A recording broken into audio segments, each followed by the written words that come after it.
Salut les Adria, salut les motivés et motivés de l'immobilier. Bonjour à Ghislaine, Antoine, Antonio, Christophe, Lola, Aurore. Et puis bonjour à toi qui nous regarde en replay sur Telegram, sur Facebook. Voilà, donc ou depuis ton email. Donc bonjour, on est le 17 novembre et aujourd'hui, eh bien, en fait, on va faire dans notre Actu Adria, on va tout simplement voir déjà avec hop là, la suite. Alors, euh, dans les news d'Adria, il y a le fait que on a des nouveaux membres. On avait accueilli Polo, Estelle, Christophe, Nawel, Ridwan, Evan. Et bien maintenant, on peut également accueillir Israël et Pierre. Voilà. Alors malheureusement, ils sont pas avec nous aujourd'hui, mais ils verront la visio certainement. Et ben donc du coup, on peut leur les accueillir chaleureusement parmi les membres des Adrianoutes.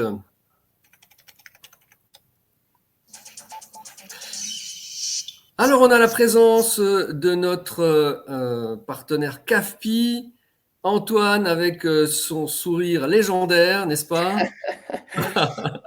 Sa bonne humeur. Ça c'était la photo quand on était à votre dernière matinale hein, chez vous dans les bureaux. Mhm. C'était plutôt sympa comme tout. Et ben voilà. Donc Antoine, du coup, je vais te laisser la parole Mhm. pour nous présenter les taux, l'actualité, hein, l'actualité des taux immobiliers, Pas n'est-ce de pas? souci. Exactement, ouais, ça marche. Donc, qui Déjà, je sait voulais comment dire prendre la main, hein, du bonjour coup, hein? à ceux que je ne connais pas, notamment Christophe, Lola et Aurore.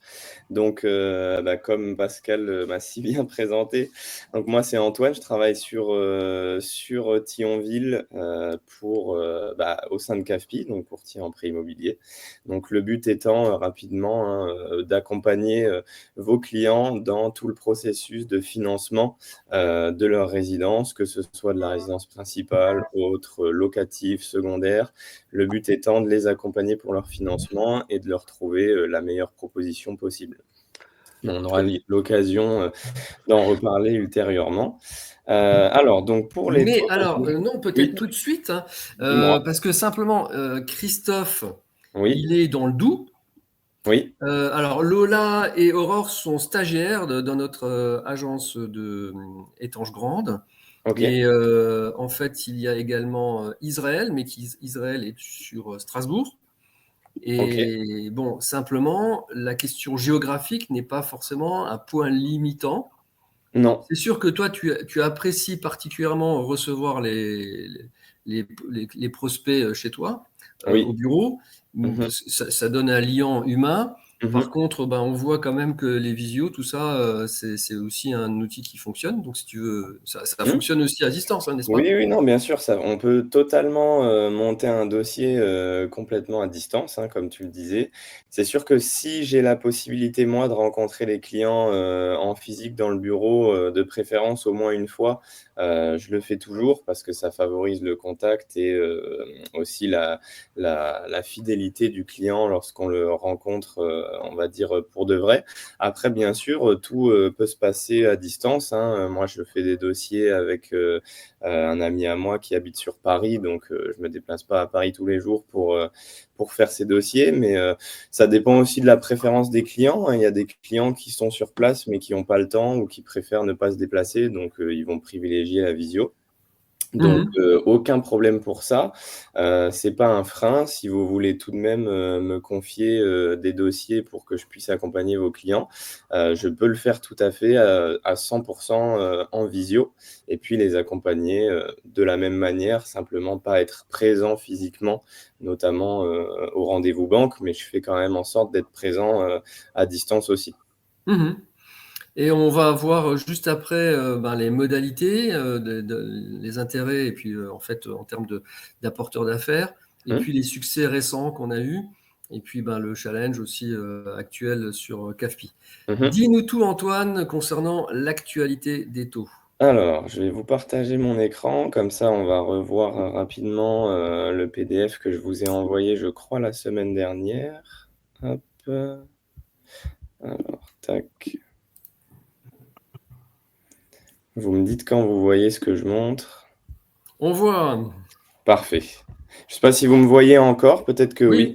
Ok. Ouais, c'est bon.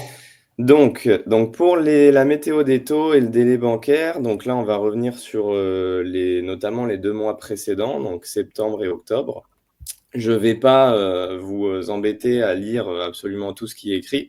Tout simplement, ce qu'il faut retenir, c'est que malgré les tensions politiques et tout ce qui s'ensuit actuellement, les taux sont restés relativement stables sur les derniers mois. Donc, on n'a pas eu une hausse énorme ni une baisse, ça, je pense que vous vous en doutez. Néanmoins, pour l'instant, on reste assez stable depuis, on va dire, le mois de juillet-août. Les taux, ils tiennent la ligne, ils suivent la tendance. Donc, rapidement, vous pouvez voir une moyenne en octobre de ce que CAFPI a obtenu. Alors, pour le coup, il ne faut pas forcément se fier à ça parce que c'est vraiment CAFPI au national. Donc, ce n'est pas uniquement notre région à nous. Mhm. Mais sur 15 ans, on est sur Du coup, 3,12. Antoine, on voit plus ton fichier. On te C'est voit vrai? toi. Est-ce que c'est parce que j'ai zoomé? Ou alors, attends. Hop, je vais repartager. Vous voyez tous son document ou vous voyez plutôt Antoine? Non, on voit personne. Alors, attendez. Ah, Estelle est là aussi. Oui, bonjour à tous. Ah, salut. Salut Salut Estelle. Estelle. Bonjour. Est-ce que vous le voyez maintenant ou pas? Oui. Ouais, Ouais. Attendez, je fais un test, je passe les pages, vous me dites si ça le passe chez vous. ça Oui, passe. ça passe. Oui. Parfait. Je vais essayer de pas zoomer, c'est peut-être parce que j'ai zoomé. Donc, comme je disais, les taux moyens qu'on a obtenus, mais sur l'ensemble de la France, on est sur 3,12 sur 15 ans, 3,24 sur 20 ans, 3,33 sur 25 ans. Et donc, sur les meilleurs profils, vous voyez que là, on peut quand même descendre à 2,85, 3 ou 3,10 sur 25 ans. Donc, comme je disais, là, actuellement, les taux restent stables. Les banques sont toujours, malgré la fin de l'année, en demande de dossiers. Nous, on a quand même pas mal de banques qui viennent nous voir, qui n'ont pas terminé leurs objectifs et donc qui sont en mesure de prendre encore pas mal de dossiers, même si c'est la fin de l'année. Donc ça, c'est plutôt une bonne nouvelle. Donc, si on se base vraiment maintenant sur les 2 indicateurs, donc la BCE et l'OAT, donc la BCE, elle a annoncé le maintien des taux directeurs fin octobre. Donc, pour l'instant, ça nous montre aussi ce principe de stabilité au niveau des taux. Et du côté de l'OAT, il se maintient aussi entre 3,30 pardon, et 3,50. Donc voilà, ces 2 indicateurs-là montrent bien qu'on a une stabilité actuellement des taux d'intérêt. Donc vous voyez ici également ce qui s'est fait en octobre sur les dossiers acceptés par nos clients. Pareil, on est toujours sur la France entière. Donc 2,91 sur 10 ans, 3,12, 3,24, 3,33. Donc vous voyez que ça reste à peu près dans la lignée de ce qui s'est fait en 2025. On n'a pas Mais une ça a légèrement augmenté. Ça a légèrement augmenté. Encore une fois, comme je vous dis, ça dépend beaucoup des profils, ça dépend des banques. Parfois, une banque va sortir du lot pendant un mois parce qu'elle va rechercher du crédit, elle va baisser ses taux. Donc voilà, il faut se fier quand même à ce qui se passe ici, mais parfois, on peut avoir quand même des bonnes surprises sur certains profils, certaines Moi, banques je qui trouve que ça reviennent. reste correct, hein. C'est plutôt correct, ouais. Moi, j'ai Plutôt en correct. fait, j'avais acheté à 3,55. Et à l'époque, on trouvait que c'était un taux tout à fait bien. Donc, c'est un peu, en tout cas, mon repère. Bon, c'est sûr qu'on n'est plus dans les 0,9-1%, mais du coup, 25 ans, 3,30, 3,33, c'est tout à fait acceptable, hein. C'est tout à fait acceptable et puis, comme je disais, sur des bons profils, là récemment, moi sur 20 ans, j'ai obtenu un 2,92 et sur 25 Waouh. ans, j'ai déjà obtenu du 3. Donc, Ah, bravo. sur des profils, comme je vous dis, qui répondent à une demande et dont les banques sont intéressées, on peut vraiment aller chercher, je pense, des très bonnes conditions. Ok. Donc, vous voyez l'évolution des taux. Donc là, les taux BCE en noir, vous voyez qu'ils ont drastiquement diminué. Et puis les taux d'intérêt en moyenne sur 25, 20 et 15 ans, ils restent tout à fait stables, en tout cas sur toute l'année 2025. Et ils ont subi la baisse, bien sûr, entre le 4e trimestre 2024 et le premier trimestre 2025. Voilà, donc je ne veux pas prendre forcément plus de temps sur tout ça. Ce qu'il faut savoir, c'est qu'au niveau des délais bancaires, pour ceux qui ne connaissent pas, à partir du moment où on envoie un dossier, il nous faut généralement 15 jours pour obtenir une proposition d'une banque, et même éventuellement de plusieurs. Donc, il faut compter 2 semaines à peu près quand on monte le dossier, qu'on l'envoie, le temps qu'on revoie aussi certaines choses avec la banque, qu'on renégocie certains points. Au bout de 2 semaines, on va dire, moyennement, on reçoit une proposition commerciale de la banque. Alors ici, c'est dommage parce que comme c'est quelque chose de national, il parlait en fait du pouvoir d'achat, donc on retrouve pas notre région. Donc je vais pas m'attarder là-dessus et je pense que vous aussi, vous connaissez mieux que moi les prix au mètre carré, tout ce qui s'ensuit. Donc ça, je vous laisserai voir ça tranquillement. Ici, vous voyez les meilleurs taux actuels. Donc, comme je vous ai dit, on a réussi à avoir mieux que ce qui est affiché. Donc, sur 25 ans, on est déjà allé à 3%, on est déjà allé en dessous des 3% pour 20 ans. Donc, mais on voit quand même que on arrive quand même à chercher des bonnes conditions, comme je vous disais. Dès qu'un profil répond à une demande d'une banque ou que la banque est d'autant plus intéressée par certains clients, ils sont vraiment en mesure, comme je vous disais, d'aller chercher des bonnes conditions pour récupérer les clients parce qu'ils sont vraiment en recherche de nouveaux prospects et de nouveaux clients pour intégrer leur banque. Donc, c'est plutôt un bon point et qui continue vraiment sur la fin de cette année. Donc, c'est plutôt positif. Et on a perdu ta présentation. C'est pas grave, c'est terminé. Ok. Donc, oui, dis-moi. pour résumer, on est sur une stabilité qui est plutôt positive.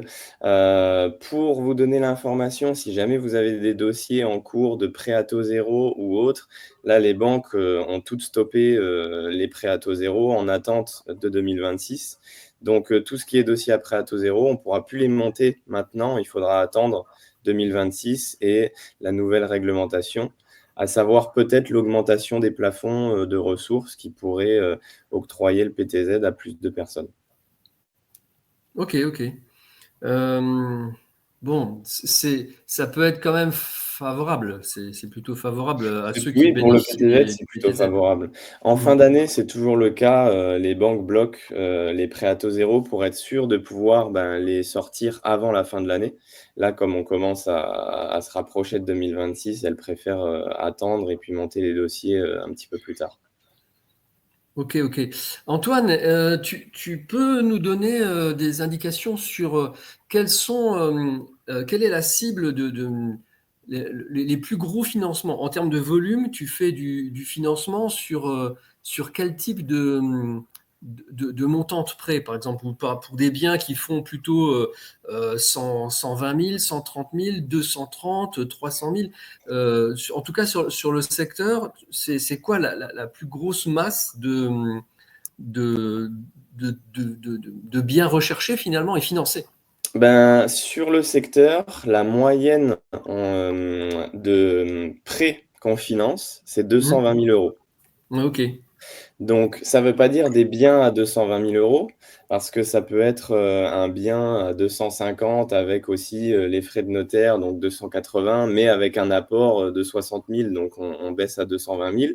Mais la moyenne de ce qu'on finance, ça on l'a vu récemment, c'est 220 000 euros. Donc, c'est à peu près ce qui se fait un petit peu partout actuellement en France, sauf exception. C'est la moyenne de ce qui se finance. Donc, ça reste quand même des biens aux alentours des 200, 220, 230 000 euros en fonction des apports de chacun. On n'est pas sur des très, très gros montants et on n'est pas sur des montants très, très faibles non plus. Donc, on est dans une moyenne qui est relativement correcte, je trouve. Ok. Donc, le financement à 220 000 euros, à ça, les personnes ont de l'apport, Mmh. souvent. Voilà. De toute façon, c'est le 8 à 8,5% de frais de notaire, comme on dit, en général, c'est ce qui est demandé, c'est ça? Alors, ça Plus va les dépendre. travaux, je veux dire, le financement, votre financement, il inclut les travaux, c'est ça? Bah, s'il y a des travaux à faire, oui, on peut les inclure dedans. Ce qui ne change pas le taux d'intérêt, parce que beaucoup de personnes me le demandent, mais inclure des travaux, ne change absolument pas les conditions, du financement. Si ce n'est que pour les travaux, je fais une petite parenthèse, faites attention, c'est aussi, vous avez parfois peut-être pas l'information, mais au niveau de l'épargne des clients, Mhm. moins ils auront d'épargne et plus difficile ce sera de financer un certain montant de travaux. Parce que les banques, ben, sont quand même assez vigilantes sur l'épargne post-opération, que les clients auront, notamment s'ils réalisent quand même, un gros montant de travaux, c'est-à-dire à partir de 40 000 à 50 000 €, elles vont être quand même plus regardantes, Ah oui, sur parce que l'épargne. oui, pour les aléas de travaux C'est notamment, ça, par exemple, ouais, oui. tout à fait. Ok. Et donc au niveau de l'apport, il y a certaines banques qui, d'entrée de jeu, demanderont aux clients l'apport de tous les frais annexes, donc à savoir les frais de notaire, les frais de garantie, les frais de dossier. Si les clients sont pas en mesure d'apporter ces frais, certaines banques n'étudieront même pas les dossiers. Et d'autres banques sont plus souples et acceptent, de surfinancer des biens, et donc que les clients n'apportent pas forcément tous les frais de notaire. C'est possible en fonction des banques, c'est aussi possible en fonction du profil des clients. Parfois, quand c'est des clients plus jeunes, bah, qui n'ont pas forcément pu se constituer, une épargne assez importante pour couvrir tous ces frais-là, bah, les banques sont un peu plus indulgentes. Donc, ça va dépendre des profils et ça va dépendre des banques, mais il ne faut pas vous dire qu'il faut minimum, 10 d'apport pour acheter un bien, ça, c'est pas vrai. Mhm. Et ça va dépendre de pas mal de paramètres. Évidemment, plus on a d'épargne et plus, le financement sera simple, on va dire, à faire passer. D'accord. Concernant les biens passoires énergétiques classés EFG, Mmh. et notamment le fait de faire rentrer les, les travaux énergétiques qui sont spécifiés dans les audits, Mmh. ça c'est généralisé maintenant au niveau des banques? Alors pour les biens en E, on n'est pas obligé de réaliser des travaux pour le moment. Les banques acceptent, hein, de financer des biens, en E, mais c'est vraiment la limite. Dès qu'on passe en F ou G, elles vont demander à ce qu'on inclue des travaux de rénovation énergétique. Donc, Mhm. sans ça, elles ne financeront pas les biens. Donc, il faut pas forcément faire Tous? tout ce qui est indiqué, pardon, dans l'audit, mais il faut présenter des devis de rénovation énergétique qui amélioreront, la note du DPE pour que les banques puissent se projeter et puis, financer un bien qui ne sera plus passoire énergétique dans le futur. D'accord, ok. Bien, des questions, les amis? Non, non, Ghislaine, Christophe? non, non, c'est Non, bon. pas de Ok, souci. ok. Alors, donc du coup, je partage mon écran. J'en profite, hein, Christophe, si jamais tu as des questions qui te viennent en tête ou quoi que ce soit, hésite pas, à me faire un mail ou à m'appeler, hein. Je pense que tu as mes coordonnées, sinon je te les enverrai. Oui, merci Antoine. Pas de souci, avec plaisir. Mm. Donc Antoine, simplement, je rebondis sur le mail que tu avais envoyé. Il y a eu quelques succès hein, Mmh. dernièrement dans le partenariat. Mmh. Si tu veux en dire deux mots. Oui, ben, très content, bah, c'est bien que Estelle, tu sois là, comme ça je peux te remercier, en direct également. Donc effectivement, on a concrétisé, Alors c'est Estelle Eren et c'est pas Estelle. oui, Qui- bon, je l'appelle hein. Estelle. Oh oui, c'est pas la même Estelle là.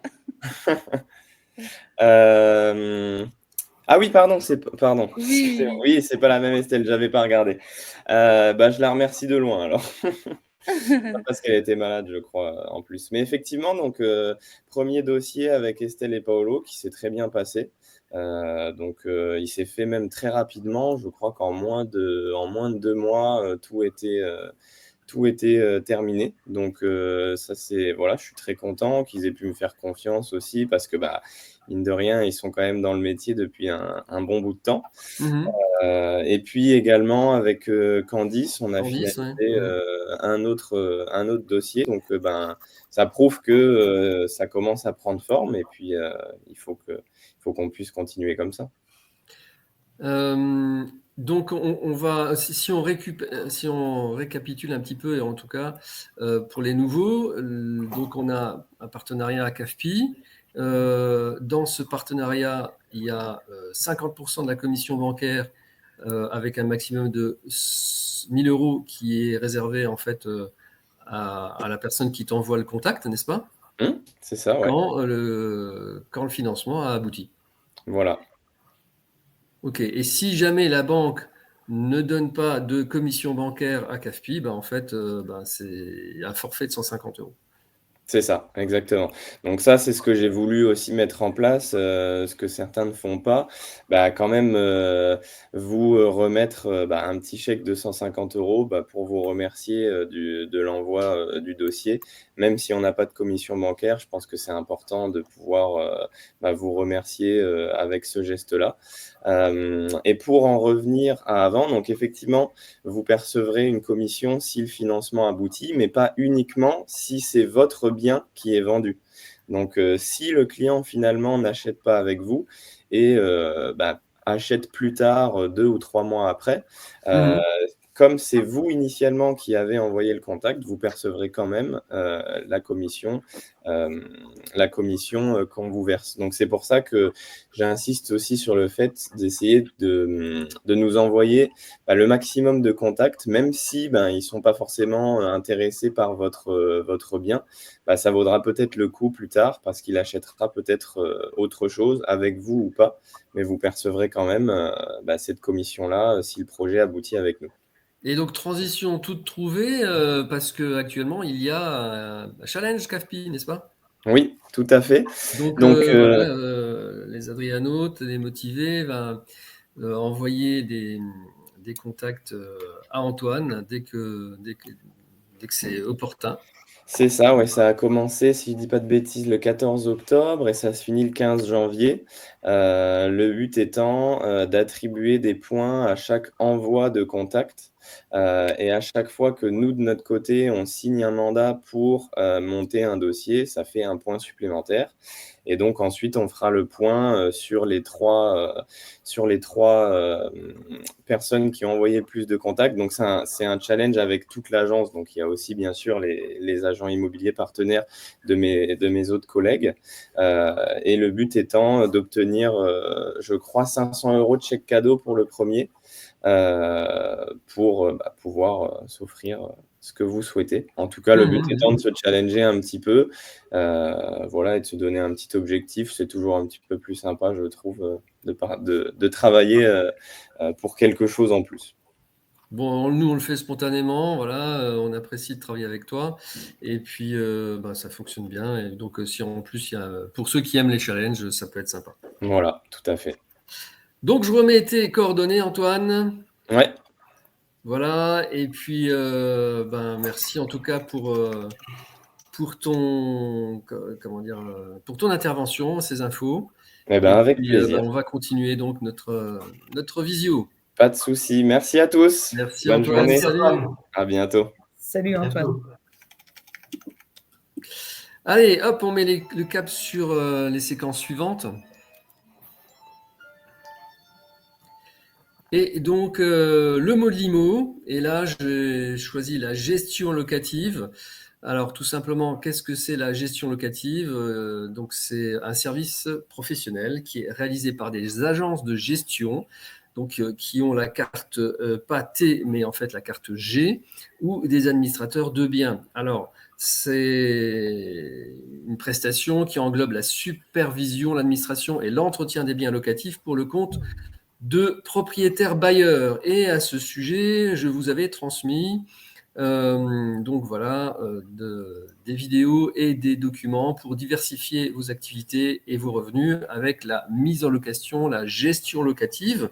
Et à ce sujet, donc il y a Israël et Estelle qui ont suivi ces deux épisodes. Estelle, notamment, tu es très intéressée par la location, tu as beaucoup de demandes et tu as suivi donc les visios et la Oui. formation avec notre partenaire BI. Et je voulais savoir, qu'est-ce que tu en penses? Voilà, quel est ton retour? Concernant la formation? Oui, oui, oui. Ce qu'on a pu Oui, voir oui. avec, tu sais, l'utilisation de Oui, l'application BI. oui. Non, mais c'était intéressant parce que c'est les points où moi j'avais peur et du coup, c'est la gestion qui prend en charge. Oui, en fait, ce qu'il y a, c'est que Comme ils choisissent les, comment dire, les locataires, on envoie les documents, enfin, ils envoient les documents sur un lien et puis c'est eux qui choisissent. ouais. Mm. Donc la mise en location, pour récapituler, c'est intéressant parce que il y a de la demande, il y a une forte demande sur la location. Et donc, c'est cycle court. Souvent, une fois qu'on publie, on a rapidement des contacts. Ah oui, oui. Et donc, du coup, ça part rapidement en location. Et du coup, on peut être payé. Les honoraires, c'est payé d'une part par le locataire. Donc, c'est le loyer chargé. Et plus le propriétaire qui paye également. Donc, en fait, la même somme du loyer chargé. On enlève simplement les prestations qui sont externalisées, c'est-à-dire c'est comment le constat d'entrée. Ça, c'est externalisé. Donc ça, en fait, c'est pas quelque chose qu'on fait nous-mêmes. Et donc, du coup, ça nous soulage de cette responsabilité. Oui. Et également, tout ce qui est analyse des dossiers. Et en fait, finalement, donc ça, c'est aussi le prestataire qui fait. Et donc, bon, ça nous est simplement enlevé des honoraires. Donc, en général, les honoraires de location, ça représente 1,5 fois le montant du loyer chargé. Voilà, de ce qui nous revient. Et, et donc, voilà, en fait, l'intérêt, c'est le cycle court, c'est le dynamisme que ça peut avoir, et puis le fait que voilà, ça soit externalisé. Estelle, du coup, Par contre, pour les honoraires, en général, j'ai déjà loué. Les propriétaires ne veulent pas payer de frais d'agence. Ils veulent que c'est le locataire qui paye tout. que ce soit le locataire qui paye tout. Mm. Je veux dire, c'est quand même un service qu'il sollicite. Hein. Bah Donc, au oui. même titre que je veux dire, on paye des honoraires de vente, au même titre, il y a les honoraires de mise en location. Hein. Mm. C'est ce que moi, Bah, tu as été confronté à ça? oui, parce que j'avais. Après, j'ai lâché parce que même ceux qui voulaient louer, ils trouvaient que c'était pas normal qu'ils payaient tout, que le propriétaire ne participait pas à la moitié. Que le propriétaire ou le locataire? Les deux, en fait, parce que tous les frais d'agence, c'est le locataire qui payait. Le propriétaire ne voulait rien payer. J'avais un appartement sur Caen, j'ai loué 2 fois. Et troisième fois, je dis, on n'en fait plus, j'ai arrêté, je n'en fais plus de location. J'ai fait faire donner à une autre agence, voilà. Mais elle ne voulait vraiment pas payer de frais d'agence. Hein. En fait, ils veulent un service, mais ils veulent pas payer le service. Bon, tu vois, bon, écoute, Ouais. c'est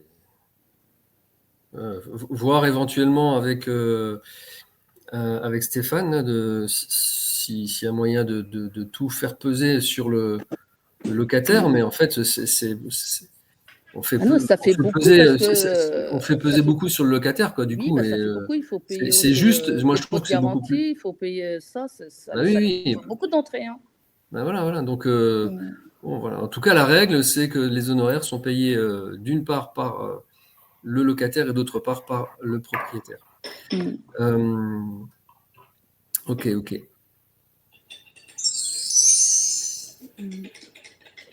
Simplement, on passe à la séquence les wins, les victoires du mois. Qui est-ce qui a eu des soucis et qui a réussi à les surmonter pour en faire une séquence win? Moi, j'ai eu des soucis, mais ça ne s'est pas réglé, hein. Et ça, il y a un truc, je n'ai pas trouvé que c'était normal. L'appartement de Roma, j'ai signé un compromis. Mhm. J'avais envoyé vers une courtière avec qui je travaillais depuis que j'ai commencé l'immobilier. Au début, elle m'a dit tout est bon, il n'y a aucun souci. Du coup, elle a monté le dossier et se trouve qu'elle a eu des refus. Elle ne nous a pas mis au courant. Donc, le propriétaire, Qui a eu des refus? la courtière, elle a eu des refus par les banques, mais elle ne nous a pas mis au courant. Ok. Donc, le propriétaire nous met la pression à moi, chez le notaire et tout. Et finalement, c'est tombé à l'eau parce que c'est pas passé. Le crédit n'est pas passé. Et c'est étonnant parce que le notaire lui a conseillé de lui faire procès à l'acquéreur. Après, moi, je dis, c'est pas sa faute. Il y avait tous les documents. Une courtière, elle nous a dit que tout était bon. Mais du coup, toi, tu peux renvoyer les contacts d'Antoine, par exemple. Et si ça n'a pas marché avec la courtière que ton client Après, avait. on a vu que moi, j'ai été voir directement l'agence et j'ai vu avec un autre collègue. Il a repris le dossier. En fait, il y a aussi un problème de carte de séjour. Ah, ok, Et oui, ça, bon. la courtière n'avait pas vu ça, hein. Non. Et je trouvais que c'était pas normal que le notaire lui a conseillé d'aller voir, de lui faire un procès à l'acquéreur. Bon, voilà. Donc, Euh, En fait, c'est dans le cadre de la période de compromis. oui. Si, alors, si l'acquéreur se rétracte au-delà des 10 jours, Non, mais c'est pas retraité. mais là, en l'occurrence, en fait, il s'est rétracté, mais parce que par défaut de financement. Donc, en fait, quelque part, euh, il est dans le droit de retrait. Mais c'est vrai que c'est plutôt Mais au pourquoi tu dis courtier, qu'il y a en un fait, procès? Hein? Cela dis-nous tout. Quel procès il peut faire le notaire? Il n'y a pas de procès à faire. Si, apparemment, il a perdu du temps. Il lui tout ce qu'il demande, il demande les 3 mois de charge enfin les charges courantes quoi, de l'appartement. Il demande de le payer ça parce qu'il a perdu 3 mois et les 3 mois de charge, il veut le faire payer par lui, par l'acquéreur.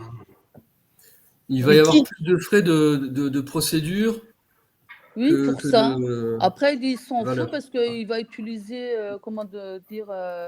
l'aide juridictionnelle, enfin, Mhm. enfin, le truc qu'on a dans les habitations, là, tu sais, il va utiliser ça, il s'en fout parce qu'il va rien payer. Donc, il va lui faire un procès pour réclamer les 3 mois de charges locatives. Mais il n'y avait pas la clause, tu n'avais pas mis la clause Ah, par rapport au non, prêt? on n'avait pas mis de clause d'obtention de crédit, là. Mais en fait, c'est la courtière qui s'occupait de ça. Mhm. Mais pourquoi il n'y avait pas de clause d'obtention de prêt, puisque ça c'est pratiquement obligatoire C'est en systématique. hôtel, c'est systématique.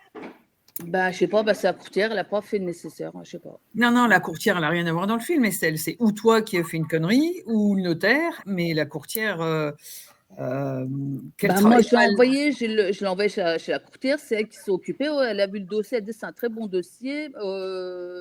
Elle avait même travaillé en amont parce que je l'avais envoyé depuis un moment. Elle a dit on peut même signer bien avant. Et finalement, elle a eu des refus. Elle m'a mis ni moi au courant, ni les acquéreurs, hein.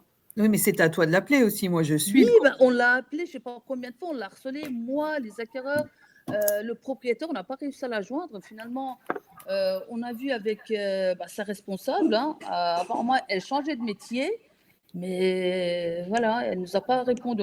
Non, mais là, je peux tout entendre, mais pourquoi il n'y avait pas la clause de suspension d'obtention du prêt dans ton compromis de vente? Je ne sais pas. C'est quel notaire que tu… Fela, docteur Fela, le notaire avec qui on travaille. Le notaire Fela. Mhm. Ah, là, c'est plus une erreur du notaire qu'une erreur du courtier, hein. C'est moi, tous les compromis de vente que je passe, systématiquement, je vérifie bien qu'il y ait cette clause. Mais c'est dans la loi, c'est comme ça. C'est systématique. Non, on n'est pas obligé de la mettre. C'est pas une obligation de la mettre. C'est possible de la mettre puisqu'on est en Moselle et ça couvre que l'Alsace-Moselle, mais c'est pas une obligation de la mettre. Bien sûr, si tu achètes et que tu n'as pas de prix, il n'y a pas besoin de la mettre. Et il y a des gens qui en veulent peut-être pas. C'est pas une obligation, en fait. C'est pas systématique. Ils le font systématiquement parce que ils sont sympas et ils le font systématiquement. Mais là, je comprends pas pourquoi là il l'a pas fait, quoi. Ghislaine, est-ce que tu as des victoires à nous faire part? J'ai signé une vente et j'ai signé 2 compromis. Ah bah, c'est bien, super. Ouais, je suis contente. Bon, 2 ventes qui seront abouties qu'en 2026, mais 2 compromis qui aboutiront qu'en 2026, mais ça me fait déjà de l'avance, quoi. Ouais, ok, super. Félicitations, Ghislaine. Merci. Christophe, comment se passent tes prospections et...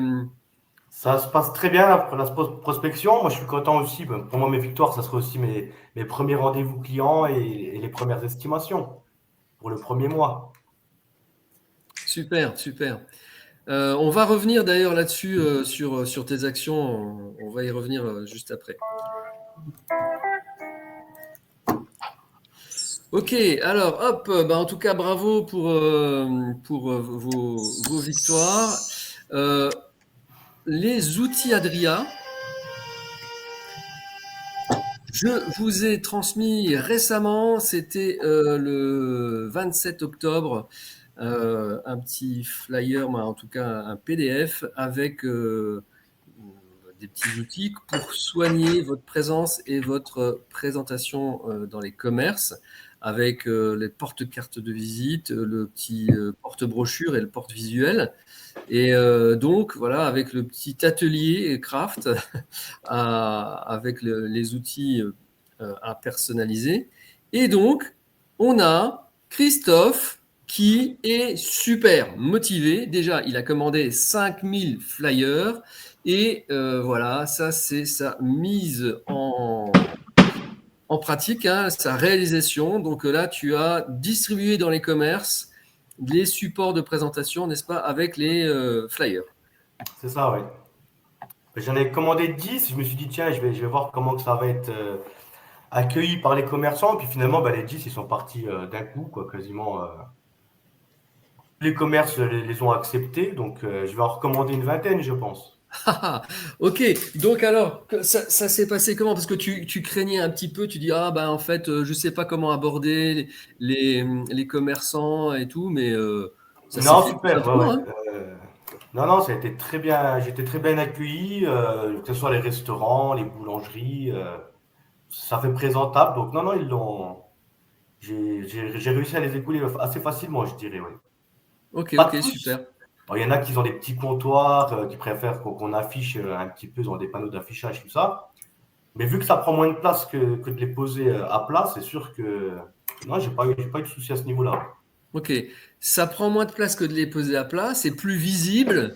Et quand il n'y a plus de flyers, il y a encore le Voilà, fond. exactement. Voilà, il y a toujours le fond avec tes coordonnées. Et, C'est ça. voilà, donc ça c'est bien. Il ne faut pas en laisser trop des flyers parce que ça permet ça te permet de revenir régulièrement, Tout à fait, oui. de garder le lien avec les commerçants. Mhm. Super, super. Ah, Donc très bien. après, il y a une autre étape qui serait de faire des partenariats avec les commerçants, peut-être aussi, de les inciter à envoyer vers toi. Et puis, Ah oui, j'en parle, c'est prévu. Ouais, non, c'est pareil, j'en parle et puis je pense refaire le tour avec des contrats d'apporteurs d'affaires pour la prochaine tournée. ok, super. Donc Estelle, tu sais, toi qui as commandé aussi 5000 flyers, tu disais, je vais aller dans les commerces et tout, voilà, tu as aussi Oui, mais j'ai posé comme Christophe, j'en ai posé dans les boulangeries, les commerces et tout. Super, super. Moi, j'ai pris les supports aussi. Il faut que j'en commande d'ailleurs. J'en avais déjà à la maison, mais il faut que je commande pour les flyers. Génial, super. Félicitations à vous deux. Et merci. voilà, il faut persévérer. Voilà, on arrive à la fin de notre visio du jour. Notez que la prochaine visio, ça sera le 8 décembre, le lundi 8 décembre à 10h. On verra l'actualité du marché immobilier avec Antoine et les actualités de notre réseau. Voilà, les amis. Est-ce que vous avez autre chose? Oui, moi j'ai un petit souci. Dis-moi. Quand les clients potentiels passent devant des maisons où j'ai mis des panneaux, ils n'arrivent pas à me retrouver ou ils n'arrivent pas à retrouver mes annonces sur Adria. Ah, zut. Oui. Et pourtant, alors j'arrête l'enregistrement et on va regarder directement sur notre site. OK? Ok. Ouais. Allez.